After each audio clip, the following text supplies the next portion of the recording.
मैं समझता हूं कि आज आप मेरे साथ दुआ करें। एक तो अल्लाह ताला फलस्तीन की मदद करे, हम सब मिलकर फलस्तीन की मदद करें, उनको जुल्म से बचाएं।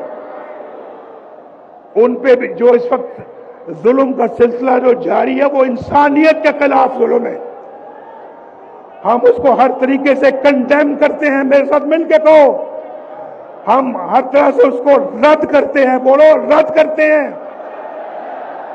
और दुनिया से अपील करते हैं कि इंसाफ से काम लो, इंसाफ से काम लो और फलस्तीन का बाइज्जत हल निकालो। उनका हक उनको वापस दिया जाए